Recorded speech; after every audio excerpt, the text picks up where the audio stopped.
Hi everybody, I'm Jared Polis, represent our beautiful 2nd Congressional District in U.S. Congress. And as many of you know, certainly everybody on the panel does, my big focus is education policy, and that would have been a lot of my background in the state. I used to serve on the State Board of Education, and we're joined by a current member, Angelica Schroeder, who serves on the State Board. We're also joined by Superintendent, of course, Dr. Heidi Pace, and Lucinda Burns from the Early Childhood Options Coordinator for the region. And is David from Colorado Mountain College representing higher education as well. David Askeland is joining us as well. So it's a great panel representing the full continuum from early childhood through college. And of course, I've been very proud of Colorado Mountain College and excited that they're now offering some 4-year degrees, and perhaps Dave will tell us about that as well. And a lot of concurrent enrollment options with some of the school districts too. So some of the education is an interesting area because a lot of the legal framework around it in our country is divided between multiple levels. So we have federal, state, and local. Local being school boards, they're the ones that are in the most direct control of policies and personnel and sites and all of those things. States, which have a pretty heavy hand and a lot of laws, and certainly there's some that have many more than the state of Colorado. Colorado has more local control than many other states, but it's not absolute. The state certainly has a lot of, whether it's statewide graduation requirements, whether it is the accountability system the state has, all of those things are from the state. And then the federal level. The federal level is actually the least of the three.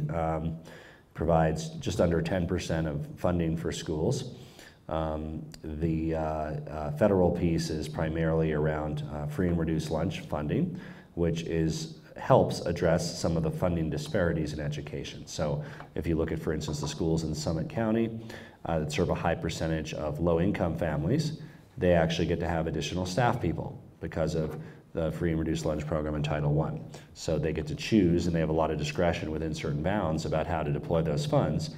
But those schools that serve high-need demographics get a few extra, could be literacy coaches, could be classroom teachers to reduce class size because of Title I funding. The other big area of funding is special education, IDEA. This is, while it's required nationally, the federal government only contributes a small fraction of the cost. So that's also a great frustration to school districts and states, as the federal government never lived up to their promise to fully fund special ed, to say we're requiring it, and by the way, we're funding meeting the learning needs of every child. Special education is very expensive because, of course, the district is legally responsible to meet the learning needs of every student, no matter how severe the learning disability. It is their right to enroll in the school, and it's the responsibility of the school to meet their learning needs. So now that's a good thing. We all, as parents and as having friends with other kids, we all want to make sure that schools can serve every child. But of course, it is very expensive to serve children with severe special needs as well. And so the federal government does contribute to that, not enough, but they do help fund that. Those are the two main areas that the federal government interfaces with school districts. There are others. There are some general parameters, for instance, around accountability, not the specifics. Those are really worked out at the state level and likely will be increasingly under a reauthorization of ESEA. Moving on to higher ed quickly, the federal government, of course, does not, the only colleges that it runs are the military academies. We do run those, but we don't run Colorado Mountain College or CU or CSU or any community colleges. They get some funding through research grants, particularly our 4-year research institutions like CSU, which receives about $250 million a year, and CU, which receives over $400 million a year. That money doesn't directly offset student costs, but it of course enhances the educational experience because undergraduates and graduates get to work in labs and participate in cutting-edge research as part of their educational experience. The biggest piece of college affordability the federal government does is Stafford grants and student loans. So there's grants for low income and subsidized student loans for middle-class families trying to afford college, meaning loans available at a lower interest rate than they would be commercially available. And these federally backed loans are at about 4.5% interest rate, as opposed to commercially available loans, which are often 8 or 9%, or sometimes even higher, depending on the credit history of the family. So they're certainly a key contributor to helping families be able to afford college and tuition, even though it's not the main driver. So with that, we'll continue, and I guess we'll just go in order here. We'll turn it over to Superintendent Pace, and she can update everybody on issues affecting Summit County, and of course any particular issues within ESEA that they want to make sure that are addressed in any reauthorization of ESEA. Great, thank you very much, and thank you all for coming this evening. You may know that we just had a board election, and so we have some new board members, and then we have one board member who was just re-elected and is just entering now. I'm sure she loves that. So welcome to Sue Wilcox, who's on our school board again. Congratulations. So Summit County Schools, for those of you who don't have students in the school, you might wonder kind of what we're up to and how well we're doing. So I thought I'd first kind of give a brief overview of that. So this is my 5th year in the school district, and it was a wonderful place to land. It's always been a great school district, and I'd like to say that over the last few years we have put into place just outstanding staff, and we've already had great staff here as well, that have done great things with fabulous families. You all know, as members of Summit County, that we live in an extraordinary place in that there are fabulous relationships between the community and the school district, many nonprofits, and most of whom have some sort of an educational arm. So the community has been vital to helping us to succeed just in every area, and so generous to us. So thank you to all of you out there that represent one or more of those organizations, and I see many of you that contribute regularly to our success in the school district financially, and by mentoring kiddos and doing things for them directly. So thank you for that. We currently have 3,500 students, give or take, actually 3,506 in the school district, and that is kind of an unexpected growth, and we have grown about 500 students over the last 4.5 years. So we are both, I think, retaining more kids, and kids are coming from other places to come to school here, which is just great news for us. We're really enjoying the growth that we're seeing. For the first time last year, our school district was accredited with distinction, which is the highest rating that the state gives school districts. And as part of that, if you look at all of the school districts and just basing it on an apples-to-apples comparison, which is the district performance framework, something that the state issues to all of the school districts, and if you were to just line all those up and rank them, you would see that Summit School District is currently ranked 16th in the state. In 2010, we were ranked 89th. So there's been a lot of hard work that has happened over the last number of years, and I just want to commend the staff that are present here and for all the hard work that they have done and their colleagues have done as well. We have improved graduation rates every single year over the last 5 years. Summit High School's graduation rate is currently over 92%, and for the first time in the history of the district, we met the graduation requirements for every subgroup. So Congressman Polis was talking about special education and the difficulty in educating students with fewer dollars that perhaps are required, and they are one of those subgroups that we met those graduation requirements for. Also for our students of poverty. And sometimes in Summit County people don't realize, you probably all do if you're locals, but that we actually have a poverty rate that is growing and currently sits at about 35% for kids in our school district. And our English language learner population is at 30% and also growing in our school district. At the same time, we've also decreased our dropout rate to about 1%. So increasing graduation rates, decreasing dropout rates, and some of that has to do with our wonderful partnership we have with CMC. Again, Congressman Polis mentioned increasing concurrent enrollment classes for students, so they're still in high school, but they're taking college classes. So that is happening more and more, and we have a plan to increase that even further into the future. We have a number of our schools over the past many years that have received the Governor's Award for Distinguished Growth, which is something that we're really proud of, which means that we've exceeded the expectations for growth for our schools. And just this past year, that was earned by Dillon Valley Elementary, Summit High School, and Frisco Elementary. Summit High School was only one of 8 schools in the state to earn that award this past year. They also won the Highly Effective Library Award, which sounds like maybe it's not that exciting, but really it's highly rigorous and difficult to achieve. They received that, and the year prior, Summit Middle School received it along with Summit Cove Elementary. We were one of 10 school districts in the state to receive the ALPA Award, which is the English Language Proficiency Act Award. And this is given to the top 10 school districts and 10 charter schools in the state whose English language learners have achieved at the highest levels in the state. We had an elementary school this past year, who won the CCIRA, the International Reading Association Award for the state, and one of their individual teachers also won that award for the state. They went on then and also won the award at the national level.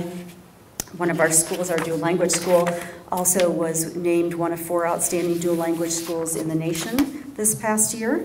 And we have, many of you may know, and some of you are volunteers in the program, we have an outstanding pre-collegiate program for first-generation college-bound students. Because of the success of that program, we've been able to secure, again, from many of the organizations represented here in the audience and others as well, ongoing funding, been able to expand that program down to the middle school level, so that our idea is that by the time these first-generation kiddos get to high school, it's a no-brainer that they're just going to go on to college. So over the past 5 years, we've graduated 100% of the seniors in that program, and 100% have enrolled in college.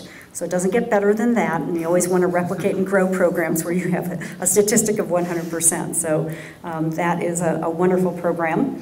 And then we are an international baccalaureate school district. We are one of just a handful in the nation that have the International Baccalaureate program pre-K through 12, and we continually score higher than the world exams and higher than the average in the state of Colorado. Where are we headed? I'll very briefly say that we're just in the process of finalizing our new strategic plan, Vision 2020, for the next 5 years. Some of the key areas that we're looking at is, although we've moved up greatly in terms of how well we are performing, we want to make sure that we are in the top 5% of all school districts in the state. So we'll be working toward that. We have specific goals around technology, STEM education, science, technology, engineering, mathematics, blended learning, so that's part-time online, part-time in brick and mortar classes, improving healthy kids, making sure that they have the social and emotional support that they need to be healthy individuals and make great choices.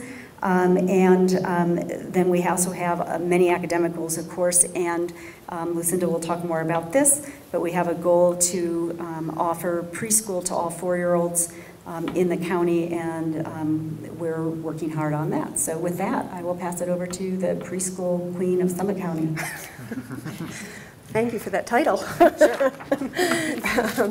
It's funny that we're sitting in this order, Heidi, and we've all been on panels before, and I usually start because I talk about the youngest children. So we really represent that cradle to college continuum. So we're a little out of order, I guess, but that's okay. So I'm Lucinda Burns, and I work for Early Childhood Options. I'm not really the queen of preschool, but that's cute. Early Childhood Options serves as a hub for early childhood services in Summit County, and we do a little bit of work in Grand County and Lake County as well. I also coordinate the Early Childhood Council, which is part of a statewide system of early childhood organizations, really looking at how to improve access, quality, and availability of early childhood services. When I do talks like this, some of you who have heard me before know that I always like to start by giving out a couple of numbers. And the first number is 2,000, and that is the approximate number of days between the time a child is conceived and the time the child enters kindergarten. And we know that those 2,000 days are really, really critical. And if we want children to have all those great results and as students that Heidi just referred to, we know we can make a big difference by having some impact in those early years. So that's really what our focus is. The other number I like to give out is 15, and that's $15. That's the average amount of dollars you save with every dollar you invest in early childhood. You tend to get a return of about $15, depending on which program you're talking about, depending on your inputs and your measured outputs, but generally you get a good return. So we know that early childhood makes a big difference. We know it improves outcomes for student success. We know it improves outcomes in life for children. We know it improves health outcomes. So what we have to do is really work on how to put our early childhood system together so that all children have access. Our Board of Early Childhood Options shares goal with the school district to see that all of our 4-year-olds have access to pre-K in Summit County. Right now, about 60% do, approximately. So we'd like to make that 100% because we know both anecdotally and now through some of our data that makes a big difference for children when they enter kindergarten. So that's really our goal. Interestingly, in early childhood, both in Summit County, in the state, and really across the country, the majority of early childhood education is paid for privately by parents. We do, however, rely on a lot of different organizations at different levels. So really at the federal level, we are the early Head Start and Head Start grant, we're the manager. County government is the grantee. Our agency manages it here in Summit County. So that's an important federal program for low-income children. The Child Care Development Block Grant is very important to us in order to ensure that children have access to early childhood education. And anything that the federal government can do to support increased access to pre-K is very important to us. So the pre-K grants were really helpful in the state of Colorado. The other piece that's really important to us, and we work closely with early intervention and Part B here to ensure that children who have identified special needs get the services they need. We had an interesting meeting. So last week, I'm looking at our Head Start director, but I think it was last week, we had an early intervention meeting, and we discovered that 20% of children enrolled in early intervention, which is services for children ages birth to 3 who have identified special needs, just recently, 20% of those children were able to be moved into regular education because of the good work that happened in those first 3 years. So we're really appreciative of that. We know that makes a big difference. Let's see, I'm trying to think of pre-K. Pre-K is one of our top focuses right now. So what we really are looking to do is figure out how we can make sure, working with our private programs and our public programs, how we can make sure that all of our children are entered into a pre-K program where teachers are trained to support education and social and emotional development. So we're really excited about that. And with that, I think I will pass it on. How many CPP slots do you have? CPP, 95. 95. What percentage of your kids qualify for the state help? So about 1/3 of our children qualify for the Colorado preschool program. And then we have some children enrolled in Head Start in those preschool programs. And we have some children enrolled in special education Part B in those programs. So, so it's huge. It is not enough. I mean, we could get there, but yeah, would help. But it would help to increase. Yeah, it would help. We've looked at lots of different initiatives to increase state-funded preschool. So CPP is Colorado Preschool Program. It is a state-funded preschool program for children who qualify for a variety of reasons, but mostly educationally at risk. So. Good evening. So 50 years ago last week, CMC was created in 5 counties across the western slope, and now we serve 9 counties, including Summit. Summit was not one of the original counties. So as we look forward to the next 50 years, our Board of Trustees and the staff at the college came up with our vision for that time, and it's It's to be the most inclusive and innovative community college or college in the nation to serve our mountain communities and improve their economic vitality. So as we think about that, I'll frame this discussion a little bit in that I'll speak for Summit County because that's where I work and I represent the Breckenridge and Dillon locations of CMC. But just know that I also will speak a little bit for CMC across the state and just kind of how we serve maybe different populations in Summit County who are probably different than our Leadville community, our Rifle community, our Aspen community. So some of the things I'll say will kind of speak to that wider range. So by the year 2020, it's estimated that 3/4 of all jobs in the state of Colorado will require some form of post-secondary education. So that's not necessarily only a bachelor's degree, it'll include associate's degrees or certificates. So kind of keep that number in your head, 3/4 of all jobs will require that. With that in mind, we have a ways to go because right now, about 1/4 of high school graduates in Colorado get a college degree, in either an associate's degree or a bachelor's degree. So it's kind of a big gap there. We've got a kind of a leaky pipeline, if you will. I'll be proud to speak that in Summit County that's not necessarily the case, but as we look across the state at our high schools as they come towards college, that's an issue. Most of the people that, right now we're a net importer of jobs or people that are coming to the state with their bachelor's degree or above. So we're one of the most educated states in the country, but it's because a lot of people move here with those credentials, not because we're producing those. And so as we think about that, that's something that we need to look at and partner together with the other entities and help our locals be successful so they're not only competing across the world, but with other people coming from other states. Now, if you look at the minority population or low-income population, the numbers are even scarier.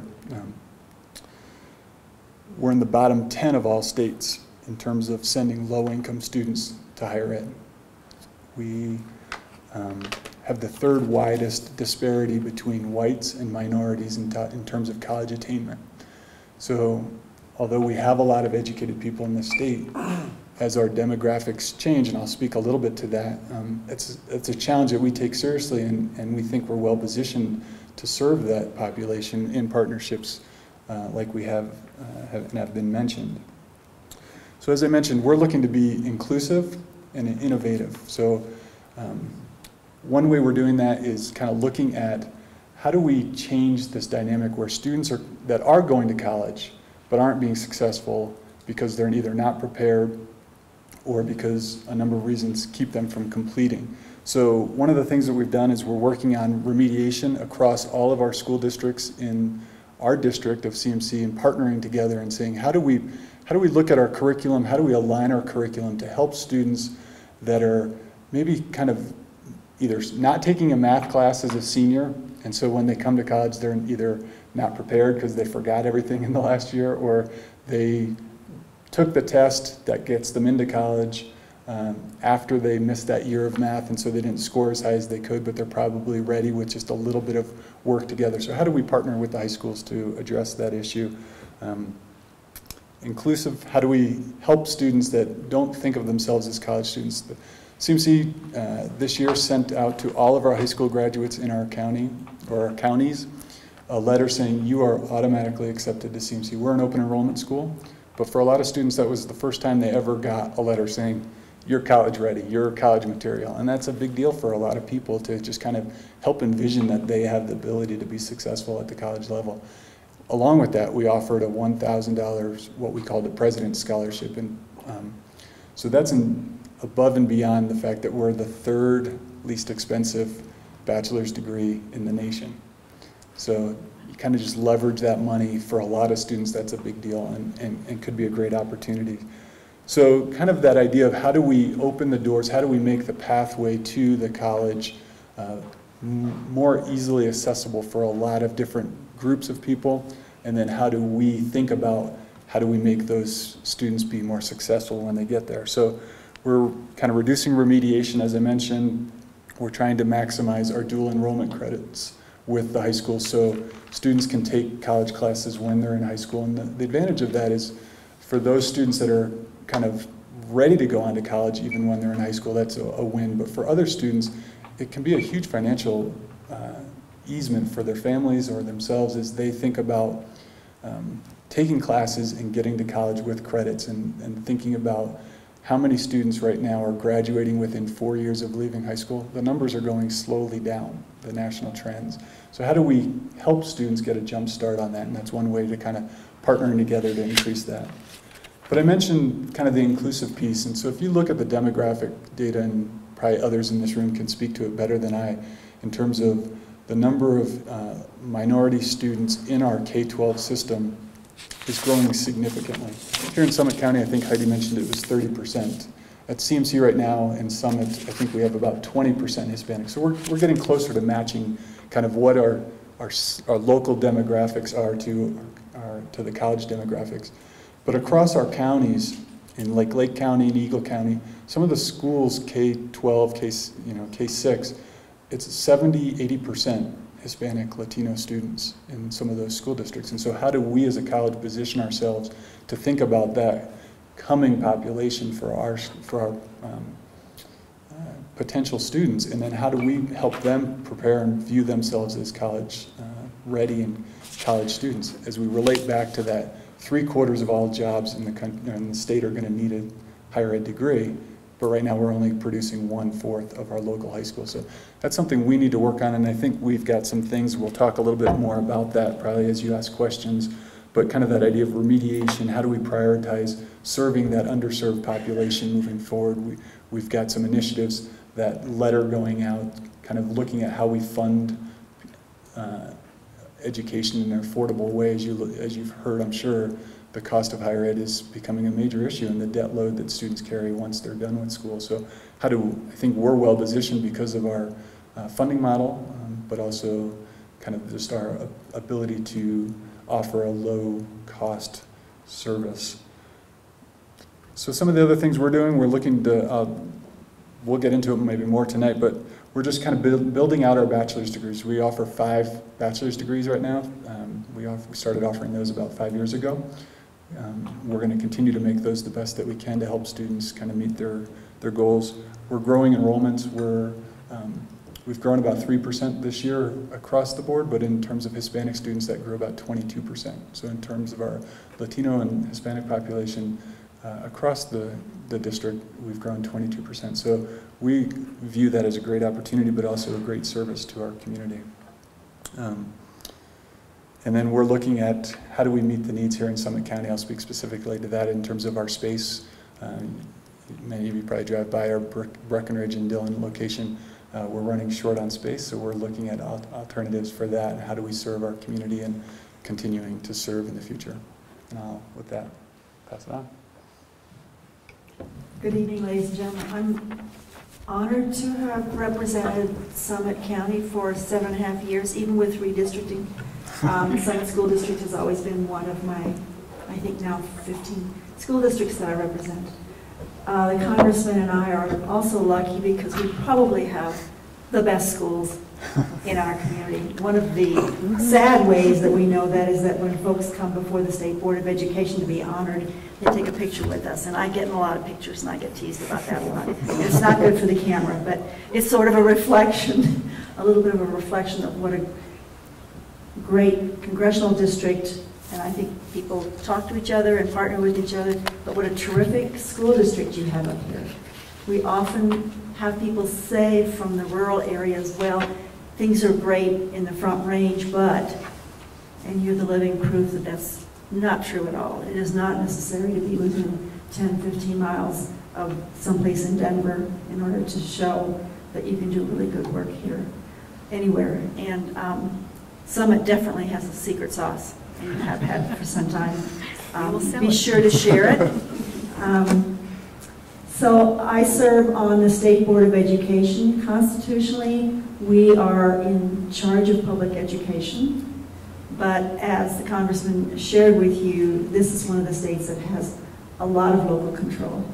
And one of the things I'm learning in having an opportunity to speak to my districts is, in some cases, I don't even think the district understands how much local control it actually does have. There are, quote, mandates, but we make every effort to have the flexibility within those mandates to make it work and to make it look different. in each of the 178 districts. Historically, I would say that the Department of Education, directed by the State Board, has been a compliance organization. We supposedly help districts follow federal laws, follow state laws, etc. The reality is that since I've been on the board 7.5 years, and beginning shortly before that, the emphasis truly has been to find a way for this department to be supportive. And we make every effort when districts come to us to be a support organization and to make the compliance piece actually secondary. We also have strategic initiatives, or I should say strategic vision, and that is fourfold for us today. We want all kids in Colorado to start strong, and that comes to the preschool, the early kindergarten readiness efforts. We want all kids to be reading by 3rd grade, because if you're not reading by 3rd grade, you're unfortunately on a trajectory down academically rather than up. We want all students to meet state standards at every grade, and we want all kids to graduate ready for career or college, or career and college. There aren't too many kids that end in college and never have a career, so we have to be careful how we talk about that. So our efforts right now at the State Board and at the department are, number one, we are in the process of electing a new commissioner, appointing a new commissioner. And because of that, I think the board is being somewhat reserved in terms of strategic initiatives, simply because in all fairness, that new individual needs to be working with us together to look at what's the vision going to be for the coming year. We have recently, in terms of what's important to you all and to your schools, is that we have recently approved graduation guidelines. We're one of the few states actually in the nation that does not have graduation requirements. And I actually think we're kind of proud of that in some ways. Because with these guidelines, what we have stated is that districts can really look at what the needs are in their community and develop graduation requirements based on that. But within those graduation requirements, they ought to meet 1 or 2 or 3 of a whole set of guidelines that we are expecting. That helps in the sense that our business community and our taxpayers, 75 to 80% of whom don't have kids in schools, they want some assurances that we're graduating kids who are prepared for the world. But we don't want to get to the point where we just say everybody's got to have it the same way. So I actually feel very good about that, and I trust all of the school districts to be working very hard, especially this coming year, to be clarifying for each district what are the graduation requirements for your district, and to get input from the citizens, from the parents, and also from the business community in your community. Hopefully, you'll be ready by September when your 8th graders come, because they need to know at that level what's it going to take for them to graduate. And it's going to be much more based on what they can demonstrate. So another advantage of our new graduation guidelines, I believe, is that we're asking kids to own this. We're not saying how many hours you've had your bottom in a seat is what's going to get you out of school. We're talking about what are some of the things that you know and are able to demonstrate that you can do. And that gives some ownership to students, and we hope that makes graduating much more relevant. So discussions that we've been having recently are about data safety, data security, data privacy. I'm not sure how big of an issue it's been in Summit, but it certainly is a concern in a number of school districts, some more than others, and it's also a national concern. We as adults get nervous because we think that computer is looking at us all the time and telling us what to buy, etc. And so when it comes to thinking about our own kids, we want to know that when there's information being put into the cloud or whatever, that data is secure. So we've been talking about that. The legislature has passed some legislation. The feds have tried to provide some guidelines, and we're going to continue that discussion in order to give parents assurances that the individual student data is secure and is protected. We are also, it's not such a big problem in this district, but there are schools across the state and districts where achievement is really very, very low. And we are trying to emphasize for those districts, what are some of the supports that we can provide. The Colorado accountability system is designed so that a district like Summit, which is accredited with distinction, doesn't get a lot of oversight from us. You're doing a good job, go do it. But if a district is at the bottom, or a school is at the bottom and it's in a turnaround status, then the question that needs to be asked is how can we help? How can we improve things for your students? And that's an area of emphasis at the department. We're also looking at the accreditation accountability system to see if it can't be improved. It was developed, actually I think it was passed about 6 or 7 years ago, so we've had some lessons. One of the things we know is that it is very state test intensive, so that so much of the measure is just related to our statewide test. So much more happens in our school district, so much more is done for our kids. And so we're looking at some ways to make that accreditation process include more of the things that we do and more of the things that we know are important for kids. Your community, your school climate, some of the interventions that you engage in, etc. So we're going to have a bunch of pilots in the state of Colorado, hopefully if we can get approval. We're also looking at possibly not having students tested every year with a statewide test. So we're going to try to be a pilot. New Hampshire is one of the first states that's looking at not having a test every year.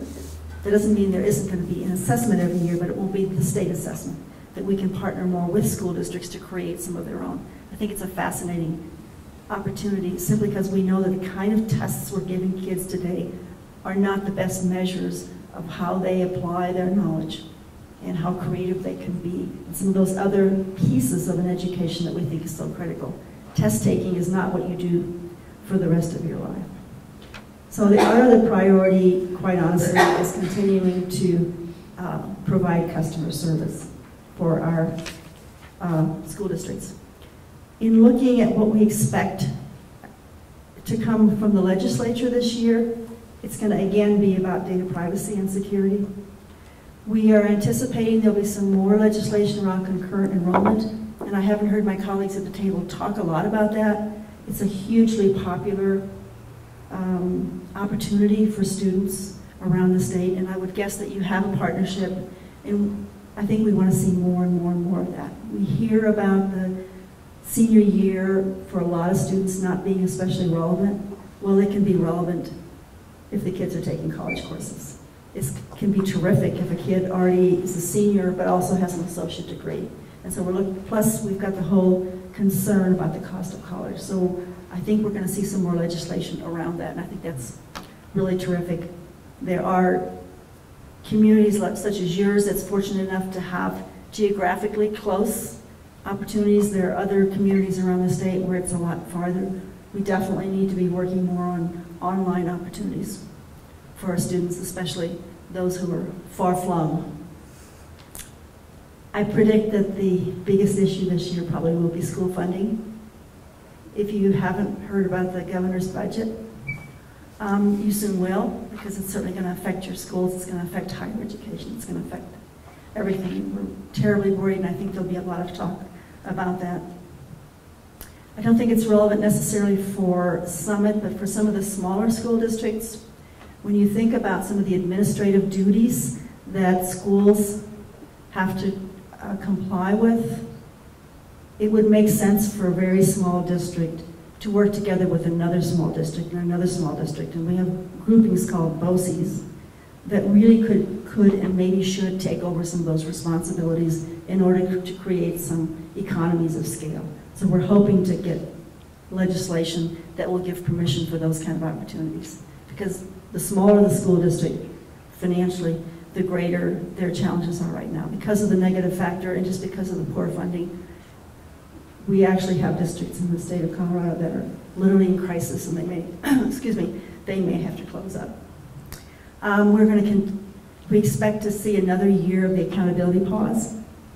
So this year, whatever those scores were that were announced today, they're not going to count for either the accountability accreditation or for the teacher evaluation. I predict there'll be another year when you have a new test like this new test that we have in the state, you've got to give that some time. You can't just say this is going to be a perfect assessment the first year. And so we're definitely hoping for that. Finally, the topic that we talked about at the board meeting today that we're responsible for at the state but hasn't been discussed very much is the GED. There have been some changes in the GED. The assessment has been changed, and now about 80% of the adults who seek to have a high school accreditation using that assessment is failing the new test. And so I think we're going to have some serious discussions as to what or why, and perhaps shouldn't there be some alternative ways to get that high school accreditation. When you're an adult, you need to find something to get that. So that's going to be, I believe, a topic that we're going to be talking about. Thank you. Great. We'll open it up in just a minute. And I think when Angelica Schroeder was talking about concurrent enrollment and dual enrollment at community colleges, when you hear, for instance, that President Obama has an initiative to make community college free for everybody, there's a pretty big price tag attached to it. It's not about to pass anytime soon. Colorado, it's school districts already have the local control to do that, so they can absolutely make community college free for everybody, and they're increasingly moving in that direction, where students can receive an associate's degree either in the regular 4 years or in 5 years if it takes that long. We visited a high school up in Fort Collins yesterday where they have remarkable. They actually had 98% of their kids get an associate's degree in 4 years, which was remarkable. But if it takes 5 years, that's fine too. But the key thing being, of course, it's free for the student. So with that, we'll open it up. We have a great group of education experts up here. We'd love your suggestions and questions and thoughts. Yes. I'm Dr. Chrissy Sanchez. I'm a pediatrician. I've been here for 16 years. Before that, I worked for 20 years in the Northern Marianas Islands, where I was very involved with the Head Start program. And I've certainly read a lot of the studies about what preschool education does. When you say 60% of our under 4 and under do have access to a preschool program, the other 40%, what do you have any feel for the number that actually would prefer to have their child at home, or the number that just can't afford or have access? It is extremely expensive. Sure. We have a little bit of a feel for it. The other 40% mostly can't afford. The 60% that are in a program are generally qualifying for some reason, although there is plenty of parent tuition as well. It's very expensive if you're paying privately for the service for the early childhood, for pre-K. Based on programs, for example, in Denver, there's a Denver preschool program that serves the majority, makes pre-K available at some level to every single child, and 80 to 85% of the children in the city actually choose it. So the other 15 to 20, we assume, don't choose it because their parents opt out. It is optional. I have from interviewing parents that I see every day in my office is that the Hispanic moms are most likely to have their kids at home. I think that's, anecdotally, that's true in Summit County. I don't have the data for around the rest of the state, but anecdotally that is true. I think a key to that is to make the early childhood education program culturally relevant and culturally appropriate.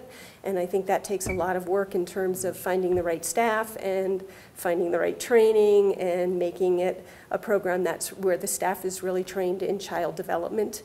And that's really the key to success in that area. And we're working very hard on it here in Summit. I also like to mention the pre-collegiate program, since my daughter works in that program, and she just loves it. And I think every day when I see middle schooler or high schoolers in my office, I always ask them, "Are you in pre-collegiate? Well, then you should sign up." Thank you. I just want to mention one thing about the cultural relevancy. Another option for parents, if they aren't in a formal pre-K program, is to very often to be in a home visitation program where we have a trained parent educator who can really go into someone's home, and then they receive some of that early education in a very comfortable environment. And we know from the data that really makes a big difference for children at the time that they enter kindergarten. So if you're talking to your parents, that might be an option or referral for them. So parents as teachers? Parents as teachers is one example. Mm-hmm. And how am I supposed to be, so recommending that along with the pre-collegiate program. Yeah, refer them over to the Family and Intercultural Resource Center. Okay. Yep. For those of you that don't know what the pre-collegiate program is, it's a partnership between the high school, the CMC, CU, and the Summit Foundation just to help first-generation low-income students pursue higher ed post-secondary. So it's a wonderful program, and I think it speaks to why 100% are going to higher ed from Summit High, and some of the numbers that I maybe spoke to are not necessarily true coming out of Summit High School in terms of the number of students that are going on for higher ed. Don? Heidi, you mentioned STEM, science, technology, engineering, math. I'd be interested to know, Dave, if that program in the high school, or emphasis carries over into CMC, and if you have programs there that piggyback on what's happening in the high school.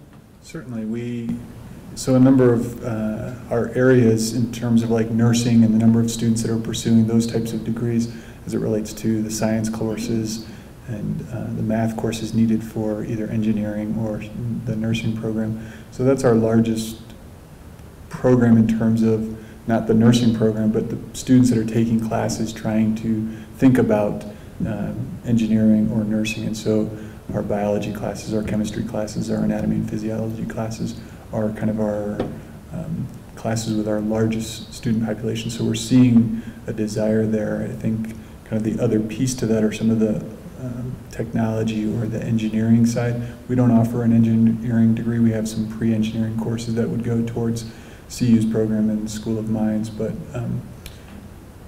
so we don't offer some of those classes, and there's probably a number of reasons why we don't do that, but some of it too is just what is student demand. So student demand is kind of in the sciences and the maths area, at least for us right now. I should point out, Dave, for people who don't know, Chris mentioned pre-collegiate program. You also have established at CMC a continuing mentoring program largely populated by students who have come in to CMC from Summit High, where they participated in the pre-collegiate program. So Correct. There's a continuity there. Thanks for throwing that softball. Yeah, we couldn't get it all out there in the 5 minutes or 4 minutes that we had. So certainly we kind of piggybacked on the pre-collegiate program and kind of have a mentoring program for students. And I think that kind of speaks to our, how do we be innovative in terms of serving that inclusive population, and how do we help change some of those numbers in terms of the number of minority students that are going to be successful and graduate and complete from the college. And to piggyback on the STEM question, just so everyone knows, we do have a community-wide STEM committee, and some members in the audience are on that as well. And Dave is also on that, so CMC is represented, and we have many community partners that are represented on that to try and build up our STEM program across all of our schools and all of our grades. Great. Yes. Our pre-collegiate program has been very successful. Dave, I'm wondering if you'd speak a little bit to the new TRIO grant that CMC has received and the impacts you anticipate from that.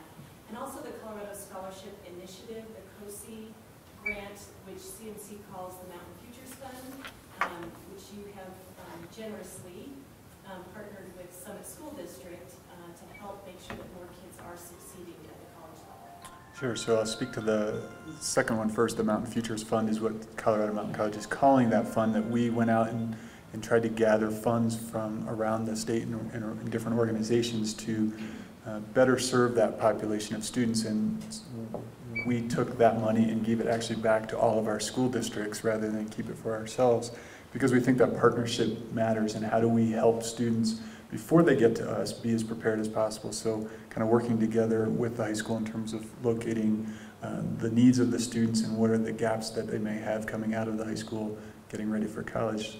As I mentioned, we're doing pretty good in Summit, but I think there's probably some areas that we could be doing better. The second part of that, the TRIO grant, so the college has had a TRIO grant or an SSS grant for a number of years, but it was not located here in Summit. We had it at some of our other campuses. So we just received the funding a month ago. So we're in the process of kind of building out that program to serve.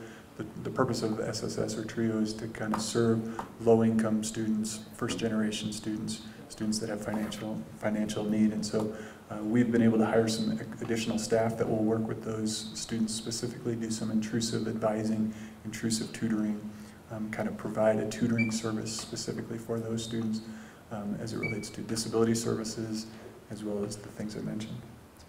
Thanks. I was just going to say, I'm excited that TRIO will be coming to the CMC campus here. I've got to visit with their TRIO students at CSU and CU, and they find the program to be of great value, and really I think you'll see an impact on your matriculation rates and success rates for first-generation college goers and children from at-risk backgrounds in terms of their college success. It's really been a great demonstrable success at the other universities that have it.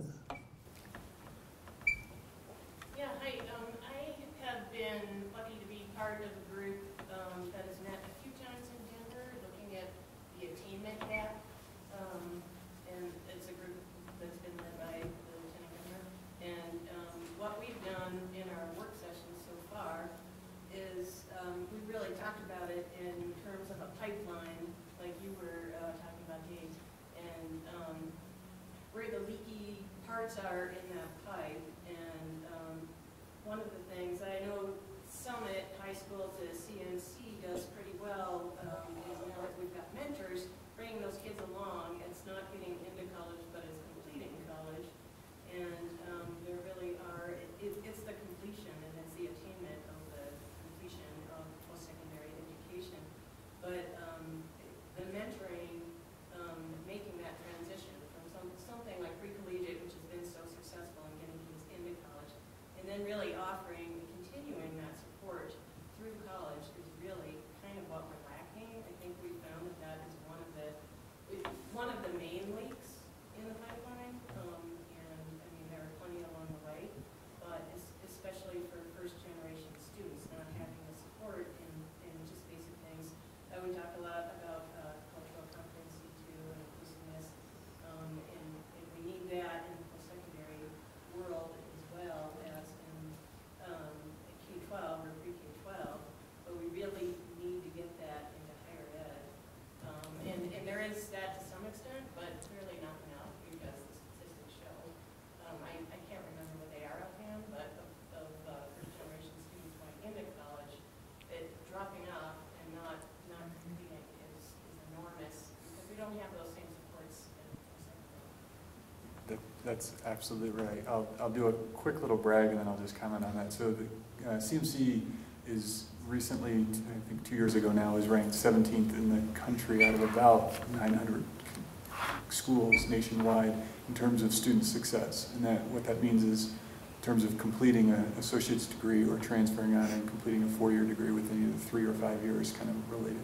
So we feel like we're doing very good in that in some ways, and I think your point is valid in terms of how are we doing with that different population or the minority population. And I think that's why all those initiatives we're talking about in terms of getting funding for TRIO and SSS, and then in terms of how do we help those students that are coming out of the pre-collegiate program. That's why we've got a mentoring program now.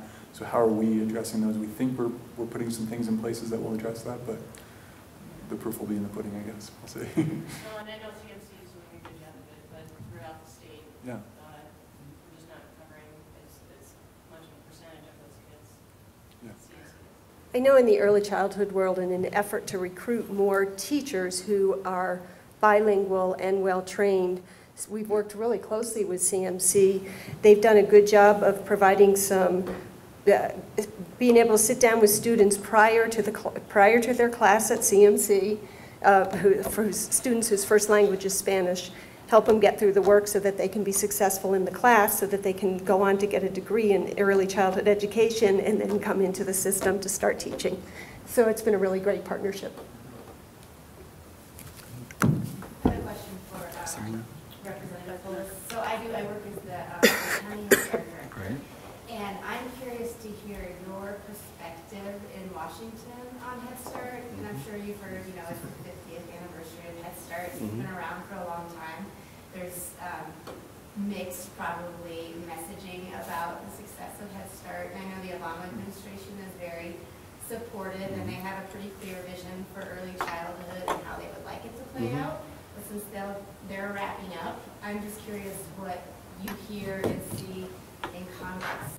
Well, the good news is that a lot of this plays out in funding levels and budget fights, and the good news is that the budget has been agreed upon through into 2017. So that was sort of Speaker Boehner's parting gift as they did a 2-year budget that undid some of the sequester, restored some of the cuts.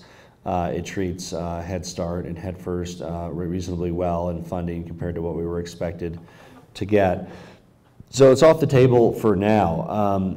Now, that's the good news. Bad news is any of our new initiatives, and I'm a co-sponsor of our bill to provide matching grants to states to establish universal preschool, as well as expanding Head Start. I don't expect those bills to go anywhere given the composition of the current Congress. So I think we have a sense of where we're at, in that I think that we don't, at least with this current Congress and the President, there won't be any additional cuts. But we're not going to really be able to move forward with anything proactive unless the composition of Congress changes. And of course, it'll be important who's elected the next president as well. And just too, from a local perspective, looking at how federal funds come to us, we appreciate like the messaging from the federal government and trying to make Head Start and child care dollars work better together. But I will say it's still hard. Well, and it'll be exciting to see how the county figures out the universal preschool and the funding for that too. But that's going to be obviously the federal sources for particularly the at-risk kids will certainly be a big part of helping make that work for all the kids in the county. We are participating in the Early Head Start Child Care Partnership, so we are really trying to figure out how to make the Early Head Start dollars work so that more children can use them more full time. And can you elaborate, either one of you, on kind of what the challenges are in that? I mean, what is there a particular waiver we can help you get, or what's the challenge? Maybe if you guys have a waiver.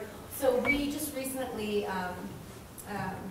got some more funding to move forward with the Early Head Start Child Care Partnership grant. So that's kind of new. I think in looking at the budget, even though there's some generous funds in there, it's still it's such a challenge to plan accordingly, to see, like we can say, okay, these kiddos are going to be in Early Head Start, but then when we look to see if they're also going to qualify for the Colorado Child Care Assistance Program, it's hard to know for certain what they're going to qualify for and how long, and we still have some differing qualifiers to say, they might get into Early Head Start, and you would think, of course, they'll be eligible for the child care subsidies, but they may not because there's some different rules. And even though that funding is coming from the federal level, and I think the intent with those child care dollars is changing to, support quality and to support children in a more meaningful way, we still find a lot of brain power and staff time going into blending it and helping parents to understand what they need to do to get their kiddo in child care. I will just add to that I think the direction from the federal government to really focus on this two-generation approach so that we're really helping families be self-sufficient, but also giving children the experiences they need so that when they grow up to be successful adults and graduate from college and go on to their career, they will also be self-sufficient. I think the direction makes a lot of sense, and the federal to local Head Start funding works beautifully, especially in our state where we do have really a lot of local control, local decision making. I think that the challenge is the block grant to the states and then out to the counties compared, and trying to mesh that with the federal to local is a challenge for us. So we really like the federal to local, I'll say. Here in Summit, I have to say. But it's a great opportunity to be able to do that. So. Yeah. Yes, I currently offer online services to children who are aged about 5 to 9, so that would be your elementary ages mostly. And so my question is for Angelica. You mentioned an online component at the state level that you're studying. Other than data privacy issues, what sort of pilots are you looking at, and would you be interested in taking a look at mine? So Colorado does have a rather robust online system, some of which is run by school districts, some of which is run by vendors, some of which, I mean, there are all sorts of models. Unfortunately, the results have not been what we need for our kids. I think the older the children are, the more successful they've been, partly because the students who participate in the online often are kids who are not comfortable in the bricks and mortar environment, and then they don't have a support system for the online part. So when we talk about online, we need to be offering opportunities for high-level teaching for kids across the state, but generally what we're learning is it needs to be blended, that there need to be some adults there with the kiddos or interacting with the kiddos in order to make it work. Not for all kids. There are young people so motivated or so at ease with the technology piece that they are, and self-motivated is probably part of it. Maybe there is a mom or dad there, that it really works for them. But by and large, we're quite worried because it has been a moneymaker for some school districts, unfortunately, because they have the money for this, they're getting the money for the student, but they're not investing it in additional adults to make it work. So it's a challenging area, one that we support very strongly if it gets the kind of results we want for kids. Well, my services are based upon adult participation, that there's an adult supervising at both ends. And that's where you're going to see some real success. Okay. This state, I think sometimes we blame it on the mountains and the geography, but we are not a very connected state. And I think that has really hurt many, many communities. In my opinion, often it's the communities that needed the technology the most who are the least likely to have the broadband or the capacity to purchase the technology. And quite honestly, even when you have all that, you need resources for the training in order to be able to use that. As you know, better than any of us here, you can't just put a kid in front of a computer and have that work, right? So this blended piece is so critical. And training particularly experienced teachers who are not comfortable with technology can also be a real challenge. Once they sign on, they're the most energetic.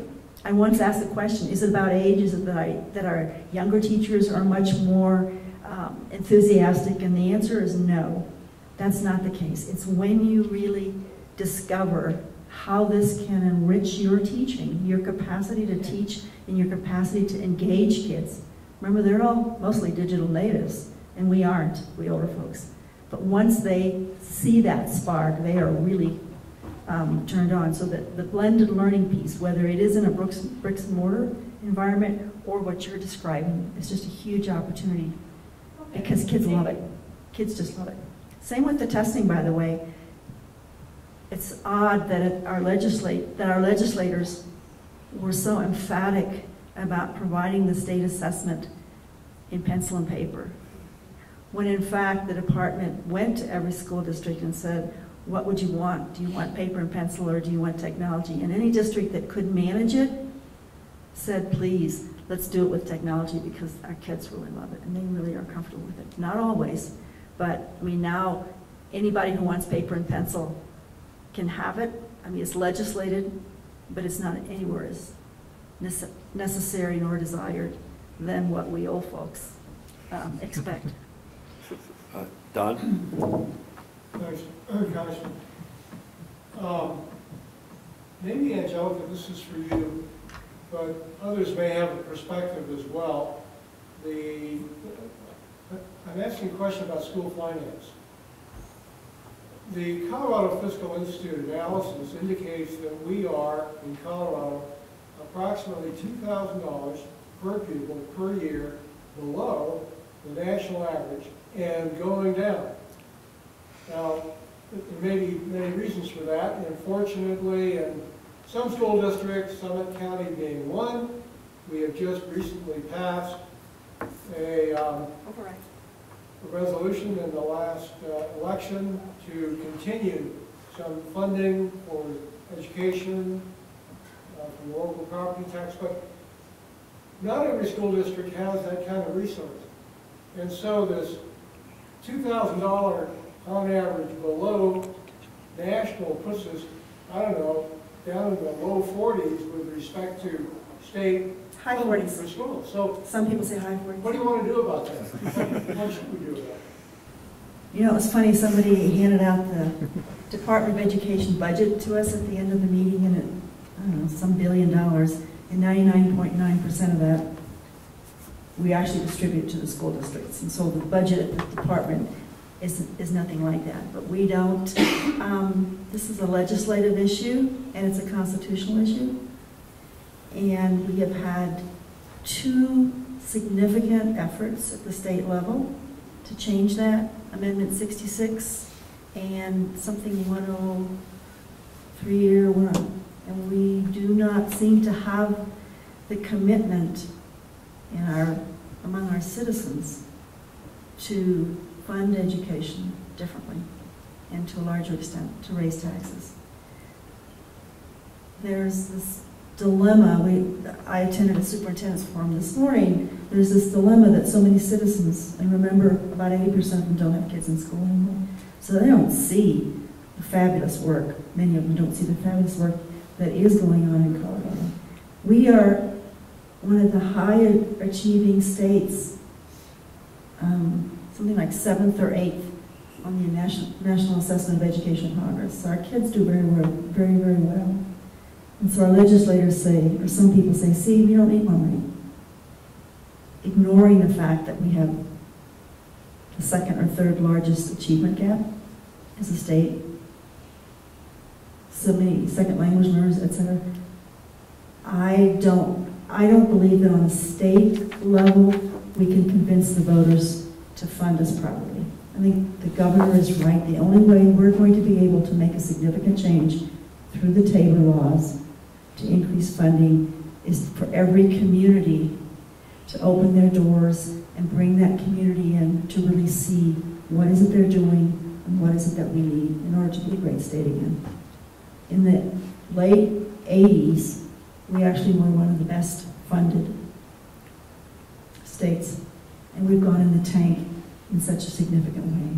Amendment 23 bumped it up a little bit for a while, and we're still going down. It's unfortunately not something that the state board has any control over at all. And in Colorado, I have to say our legislature doesn't have any control either. And higher ed's not exactly in great shakes either. So we were stuck with this quagmire of constitutional constraints, and we haven't figured out how to convince our public. What we're going to see this year, in terms of helping a little bit, maybe, will be to take what's considered by some a tax, and identify that for what it actually is, which is a fee, and that's the hospital fee. And that will free up some money temporarily, and that will help us to not increase the negative factor for K-12 education. I forgot what the higher, I think the higher ed cut was $20 million. That wouldn't happen. So there'll be some more funds. We just keep trying to piece together and trying to survive with Tabor. And I have to say, I can't remember how many states came to Colorado. I think we passed it in '92, is that correct? In the later 90s, came to Colorado because they wanted to do it themselves, because it was such a popular idea. And not a single one of them tried to emulate what we did with the Tabor now. It's a huge dilemma. There is a lawsuit. There have been not a lot of lawsuits, but there is still one lawsuit hanging out there that has probably a snowball's chance, but it's worth discussing, which is that Tabor has taken away the responsibility of our legislators to decide, to finance our public needs. Tabor actually means that the legislature can't decide what to fund and how much to fund. That will go to the Supreme Court. I don't know, Jared, do you have a guess on that one? No, I mean, it's a tough, as you said, it's an uphill battle. That one's an uphill battle, but it's actually the truth. We have, unlike other states, we have actually told our legislators, you can only have this amount of money, you can figure out where to put it. But adequacy has absolutely nothing to do with it. That wasn't a very good answer, but. Let's take a couple more. It's the Time answer. for two more. Yeah. I'm Jeannie Strandon with the Summit Foundation, and I'm just wondering, like, what is the current thinking around career and technical education? Is that a viable option? You know, both nationally and locally, is that good for students, and what are we doing around that? Well, I personally am very excited by it, and we've seen a decline in districts doing career and vocational education, and I think was it David's statistic where he said only, what was it, a quarter of kids are actually going to get a college degree. So clearly for the majority of kids, then what's that? Currently, right, yeah, we're working on it. For kids that aren't going to have a four-year degree in particular, it's very important that they have access to get a marketable skill that allows them to support themselves and their families. So increasingly, I think on the ground, this makes sense to put in that dual enrollment category. So the partnerships with community colleges are often better than districts trying to do it themselves. You still have some vestiges of districts doing it themselves. Our Boulder Valley School District does a little bit of voc tech in their East Arapahoe campus. Jeffco still has a big McLean, I think it's called, career tech facility. But most districts, for instance, Poudre School District does it all through Front Range Community College, and they have a program where a lot of high schoolers are able to go there and take courses where they either get a marketable skill or sometimes an associate's degree all the way through. So either one or the other. It doesn't always equate associate's degree to marketable skill, but there's a correlation there. So the more of that we can do in high school in partnership with the community colleges, the better. Angelica. Let me add, and I don't have it with me, but the new graduation guidelines actually do include an opportunity for students to, or districts to create capstone projects that might include apprenticeships, that might include certificates. So the opportunities are there to direct kids who already have an idea of where they want to go in that direction while they're still in high school.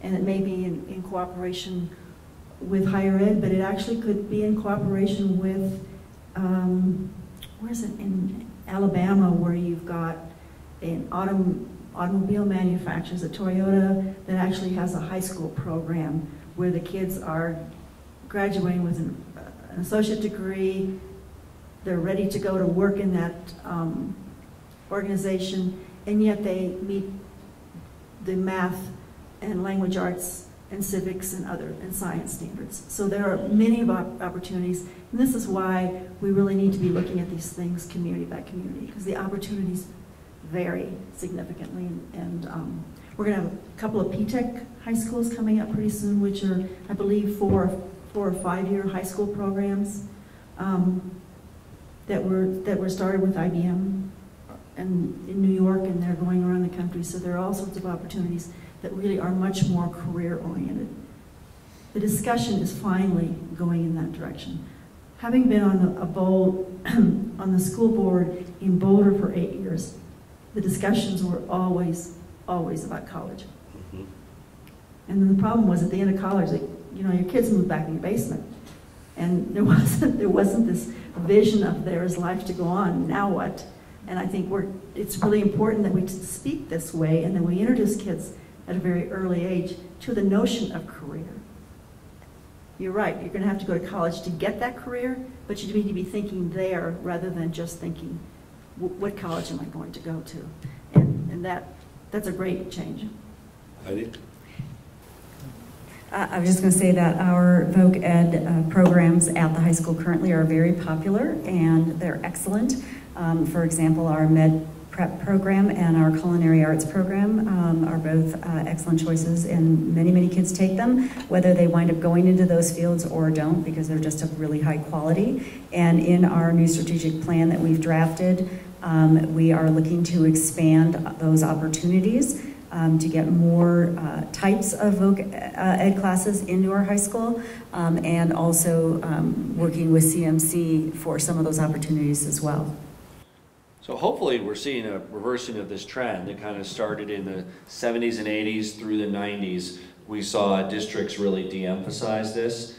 It's encouraging to hear from Heidi and Angelica and what's going on here, both inside the realm of working with community colleges and also districts by themselves. So hopefully that's a trend that's beginning to change.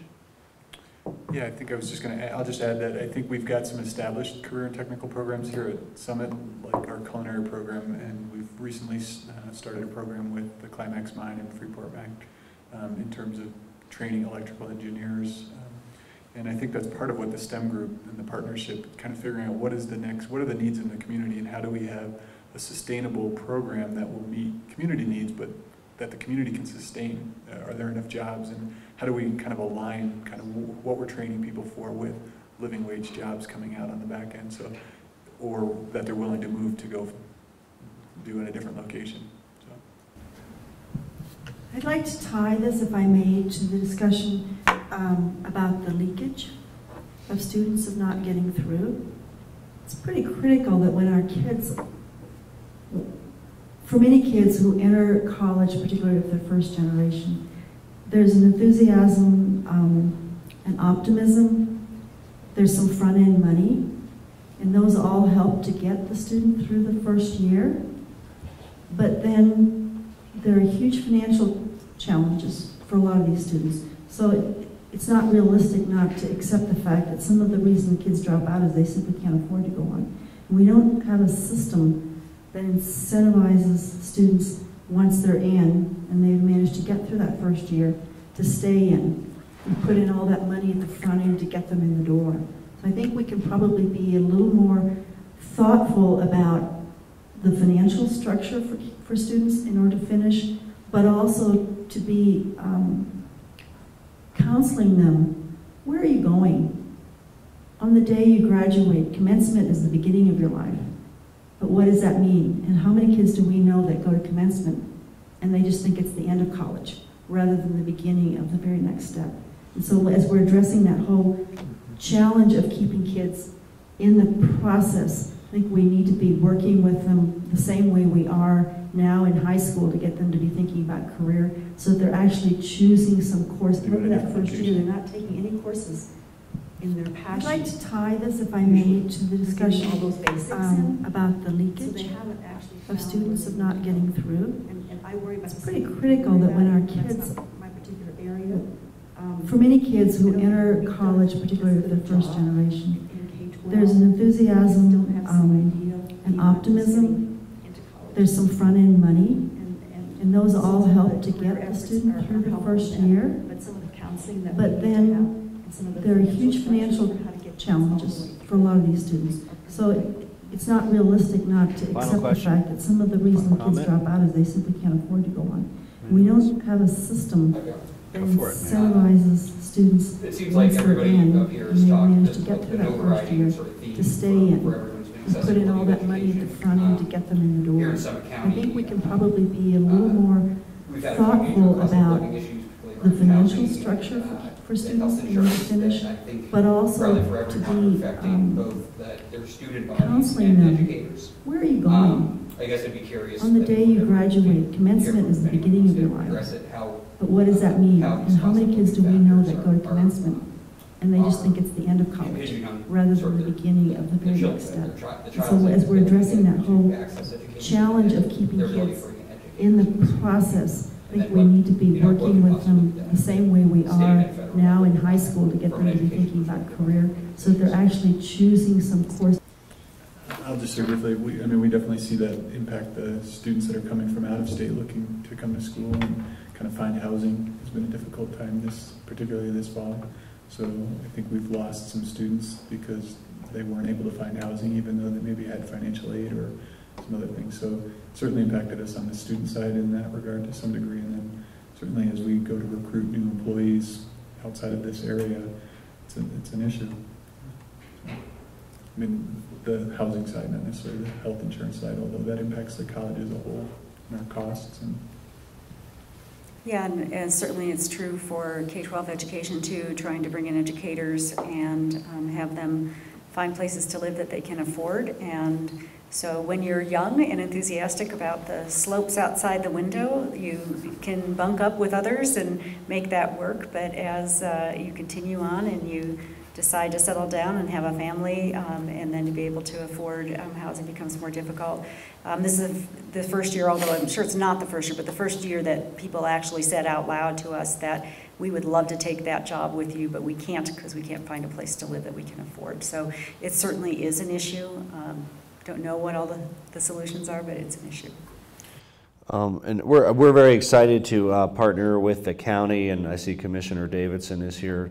Thomas, welcome. We work with them on a land exchange you're probably familiar with, 40 acres where they're going to build units for a couple hundred families. And there's further potential because when you look at a lot of the land around here, it is public land, federal land. So there's a way where we have a specific plan and it makes sense for that plot to try to convey that to the county in a land exchange where we can build additional housing sites because, of course, what we ordinarily face here is just very limited space. We are surrounded by public lands, and it does take an act of Congress to change that public land, which is daunting but doable. So we did it once, and if needed, we'll be able to do that again. And I think that can be part of the answer as well. I know there's been also a big issue in many of our communities with a lot of the existing housing stock going from long-term rentals to short-term rentals, which further drives up the price for any existing long-term rentals and is an additional reason people can't find long-term rentals even to live in the community. And when we're talking about, of course, new community members and teachers and other professionals, oftentimes for a while they might be renters before they're buyers, and reducing that stock is making it even harder. I mean, certainly it hits, in the early childhood world, it hits us in two ends because most of pre-K education is paid for privately by parents, and very often it's their second biggest expense beyond housing. So for families, that's a huge impact. But it also hits us in the same way everybody else here is saying. We have teachers that can't continue to work in the early childhood field because it's not a high-paying field and they can't afford housing here in Summit County. So that's an issue for us too. If we really want the quality of services that will lead to success for children, we need to have well-trained, consistent education and delivered by teachers who are living here. So that's so it hits us on all ends. I think the work that the county is doing right now is really important. Any kind of affordable housing, where we just renewed our affordable housing initiative, but I think it's critical for people to realize that impacts all areas of our service delivery, pre-K through college education being one part of it, but it's really critical to our success. Good. Well, I want to thank everybody. Great discussion, and hopefully our viewers at home and on the internet will enjoy it as well, but very good discussion about education in our community and in Summit County. A lot of the same issues that affect kids and families nationally, and then we also have our own unique situations here in Summit County, and making sure that we have the flexibility that we need to be able to address the learning needs of all students is certainly the commitment of the school district, and of course having the presence of CMC in the area is also extremely valuable in that regard. So I wanted to thank everybody for joining us, and I wish everybody a happy evening.